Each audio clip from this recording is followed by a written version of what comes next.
नमस्कार, आपण पाहताय कोकण वार्ता न्यूज. कोकण वार्ता न्यूज मध्ये आपलं सर्वांचं स्वागत. पाहुयात बातमी सविस्तरपणे.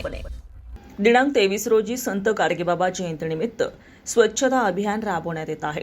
त्यानुसार खेडभरणे या परिसरात आई काळकाई देवी मंदिर या परिसराची स्वच्छता करण्यात येते. श्री दयानंद गणपत निकम, महाराष्ट्र राज्य अध्यक्ष कामगार सेना तसेच महाराष्ट्र राज्य पदाधिकारी श्री बाबन धोंडू कदम, महाराष्ट्र राज्य पदाधिकारी तसेच सूरजजी हंबीर साहेब, महाराष्ट्र राज्य पदाधिकारी आम्ही दादासाहेबांनी दिलेल्या आदेशानुसार स्वच्छता अभियान राबवलं आहे. तसेच स्वच्छता अभियान हे सर्व महाराष्ट्र राज्य जनसेवा अभियान हे सर्व प्रतिष्ठान पदाधिकारी यांच्याकडून संपूर्ण महाराष्ट्रात राबवण्यात येत आहे.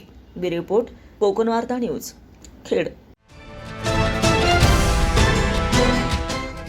नमस्कार, आपण पाहताय कोकण वार्ता न्यूज. कोकण वार्ता न्यूज मध्ये आपलं सर्वांचं स्वागत. पाहुयात बातमी सविस्तरपणे.